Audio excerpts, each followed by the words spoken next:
Eu sou um apaixonado pela obra do nosso poeta, compositor maior da música popular brasileira, Chico Buarque.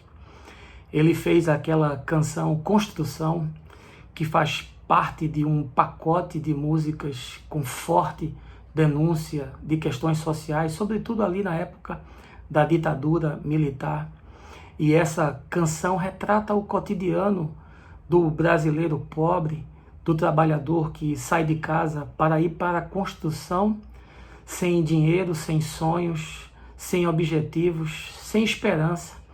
O homem que sobe na construção para levantar o prédio para os ricos morarem e naquele dia comeu o seu feijão com arroz, tomou a sua pinga e enquanto descansava e cantava e dançava desequilibrou-se, caiu e se espatifou no asfalto e ficou ali na via pública e, diz a canção, morreu na contramão, atrapalhando o tráfego.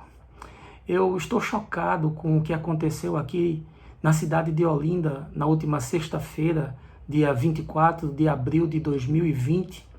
Um homem morador de uma comunidade pobre no bairro de Peixinhos, um senhor de 60 anos que já vinha uma semana passando mal.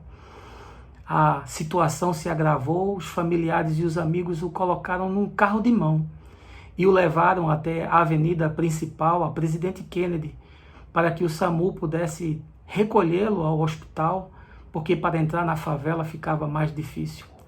O fato é que esse socorro nunca chegou e a situação veio a se agravar de tal forma que ele faleceu.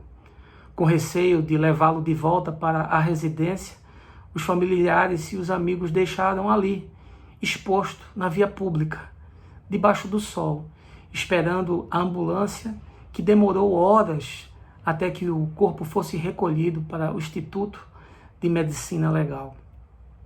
Eu quero lhe confessar, eu não quero me acostumar com esse tipo de coisa.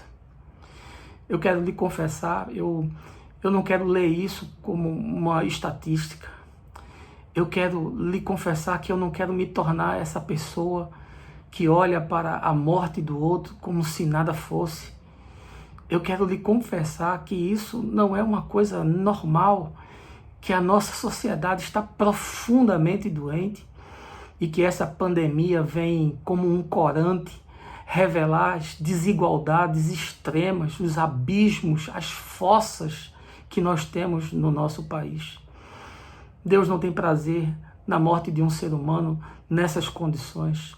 Eu me lembro do Evangelho de Lucas, o cronista que faz uma narrativa bem detalhada do cego de Jericó. Na sociedade judaica, o doente, o aleijado, o coxo, o cego, era tratado como alguém que estava sendo amaldiçoado por Deus. Alguém que havia cometido algum pecado, ou mesmo os pais. O judaísmo acreditava no pecado uterino e por conta disso a pessoa nascia com a deficiência. O cego, como todos os outros deficientes e doentes, eram expurgados, eram colocados à margem, não eram respeitados, as famílias não queriam lidar com eles, eles agonizavam em meio às vielas estreitas das cidades. No caso de Bartimeu, o cego de Jericó, ele estava do lado de fora. Já não era possível sequer conviver do lado de dentro e esmolava ali para tentar a sobrevivência diária. Imagine se nos nossos dias o que esmola no meio da rua já sofre preconceito extremo. Imagine isso há 2 anos, há 2000 anos atrás. Era uma situação impensável. Mas Jesus estava se dirigindo àquela cidade e havia uma gritaria enorme da multidão, havia um alvoroço muito grande de pessoas. E enquanto ele se encaminhava para entrar, ele ouviu os gritos: Filho de Davi, tem misericórdia de mim. Era um homem à margem da vida, era um homem à margem de tudo. Mas Jesus ouviu o seu grito e parou o seu caminho e se dirigiu à sua direção e o acolheu e o curou.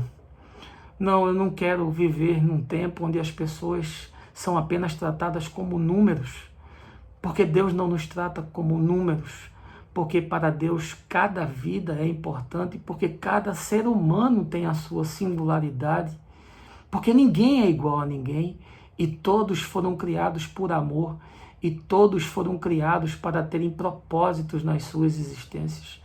Deus vai nos cobrar a injustiça que nós cometemos. Deus vai nos cobrar as diferenciações que fazemos. Deus vai nos cobrar os preconceitos que nós carregamos. E eu quero que você reflita sobre isso. Eu também senti muito triste com a perda esses dias do músico e compositor baiano Moraes Moreira, que começou um movimento extraordinário no Brasil de junção da bossa nova de João Gilberto com as músicas da Europa que estavam mais avançadas. Entre as suas composições ele fez aquela que diz "Lá vem o Brasil, descendo a ladeira".